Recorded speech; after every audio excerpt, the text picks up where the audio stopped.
Welcome to an episode of Inner Work Guides, Alchemical Gnosis, Yoga of the West. I'm your host, John H. Reed III. Let's get to it.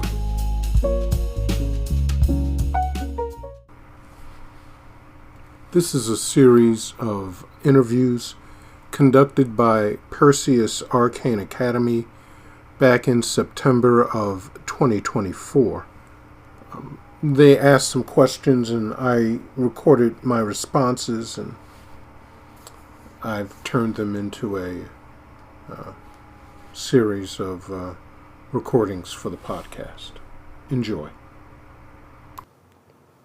So here we go.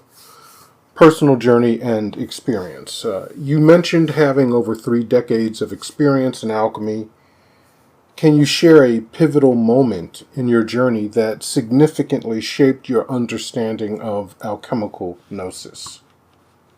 I'd say the first time that I had an inkling about what alchemy was possible, what was possible with alchemy, was when I began ingesting the first spagaric pseudo-alchemical products that I made, and the dreams, the very detailed, vivid dreams that I started having. Now, it wasn't just because they were dreams. I mean, everybody's dream, but these were more like psychedelic. Not disjointed like an acid trip, but still very intense, very visceral, more than a normal dream. And it wasn't just because I had made these products with an understanding of, or that very rudimentary understanding that I had of spagarics and alchemy at that time, because in truth I had no understanding. I was a tyro, a beginner, a neophyte. But what I did do was follow the directions that Frater Albertus had left, dispersed in his writings. And one of those was the Vigil of Nature. And you were supposed to study the alchemical documents, in this case the alchemical lab bulletins.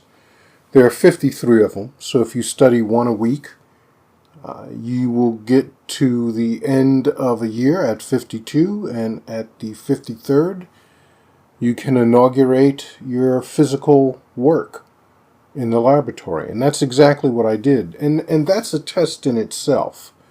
But I really do feel that it was because of my adherence to those instructions. And it wasn't just studying the material. It was exposing oneself to nature each day, and no matter what the weather, and to allow oneself to feel their emotions freely. And that was very different from anything that I had ever done. And also overcoming the temptation to actually begin doing some lab work, because there were very simple experiments in the first few alchemical lab bulletins that you're studying about how to make an herbal product or how to make oil of iron. Very simple. That just required, mason jars, distilled water, or in the oil of iron, a mason jar, some iron oxide and acetone. Of course, it's not really an oil, but feels like an oil, floats on water like an oil, and phenomenologically it looks like you're extracting a tincture. So to withstand the desire to do that is a sort of initiation, a sort of putting oneself, or controlling one's desires. And it was in combination of those two things, the studying of the material and the studying of the material and not doing work, while also exposing myself to nature each day, outside, no matter what the weather, did something, opened something. It was the keys to the egregore, and it allowed me entrance. And so those first dreams were so intense that it left me befuddled and wondering, was I losing my sanity? Because you just didn't read anything about that at the time. You have to remember, this is pre-internet days, folks. This is in the mid 80s, early 90s that I'm doing this work. And there weren't news groups, and I didn't even own a computer at that time to get on a news group. So I had never really contemplated what it meant when Frater Albertus wrote about alchemy is meant to raise one's vibrations. I had some nebulous idea, but I didn't know it involves initiation like that, and internal initiation. So that was very interesting. And now, your next question is, how do you balance the practical and inner aspects of alchemy in your teachings? Well, that initial experience I spoke about earlier, those very intense dreams, from following some really simple stuff and entering that egregore that way, really sent me on a quest to understand what was happening. I mean, why did this happen? And why wasn't it more fully disclosed or talked about, or at least mentioned that this type of thing could happen to you? So it sent me on a journey to find out what was happening, and I'll admit that the route I took was somewhat circuitous. And at first I was gung-ho to make and even sell the products, not really giving much thought about what might happen to other people. I mean, I was just like, wow, this is great. You can trip off of rosemary and chamomile, and what could be wrong with that? Well, back in my early days, before the internet, I used to travel to teach. Set up a little lab and give a demonstration over a weekend, as much as you could do in 3 days. It's not enough to do anything alchemically or spagyrically, but you can set up some props and show people how to distill and calcine and make a plant glass, and that's all really nice and good. So at one of these seminars that I was giving, I had created a really unique and powerful rosemary stone over about the course of the previous year and a half. And it had an effect on a person who ingested it that was quite remarkable. You would take it, sit down, begin doing a meditation, and it was like you would feel this gong, like somebody had literally rung a gong inside of you. And you just feel this reverberation gently move through your entire body. And obviously I was quite proud, and people are, wow, man, that's a great experience. And, the next day everyone came back in and they're talking about how profound their dreams were, how vivid, except this one lady.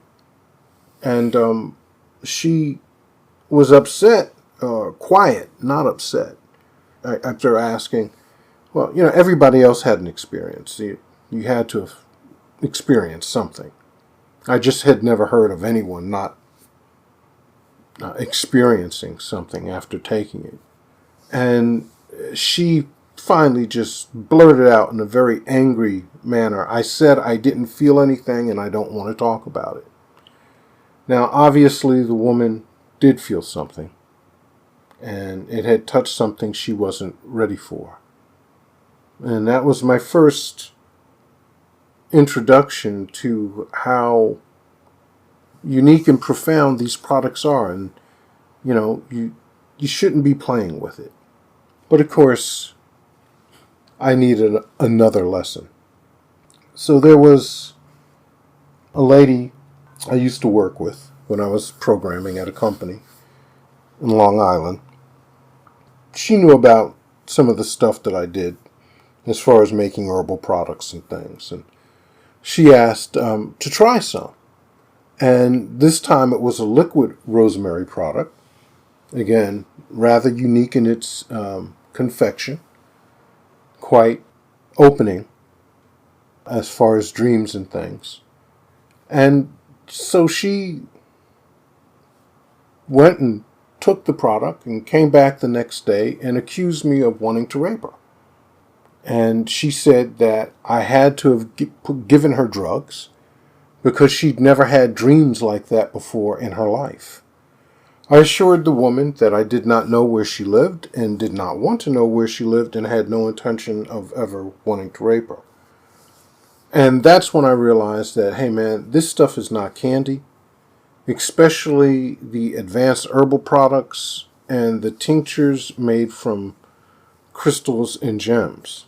There's a lot of people today talking about oil of rose quartz and stuff, but I'm the one who originally started making that. And I can tell you that they have, in the manner that people are making them now, they have some slight efficacy.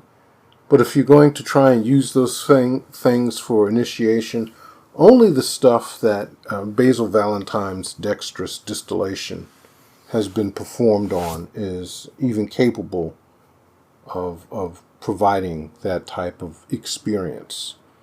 So I continued with my search for understanding, and after a few decades of teaching and studying spiritual science, with my mentor, I developed the practice that I call alchemical inner reconciliation, or AIR.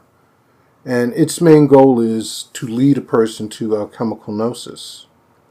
My initial initiatic experiences would eventually bloom into the realization that there's an exact paradigm, an exact pattern to follow involving hermetic initiation. And I could say that true alchemy begins inside, though for many people, even myself, are drawn to it from its physical aspects in the laboratory. But the main thrust of the work of original question, this balance of the practical and inner aspects, is to achieve what we call the vision of Hermes. But before we can really dive into the vision of Hermes, we need to cover the next section of questions, and that involves alchemical concepts. So that will be recording number 2. Thank you for listening to this episode of Inner Work Guides Alchemical Gnosis, Yoga of the West. Don't forget to follow or subscribe.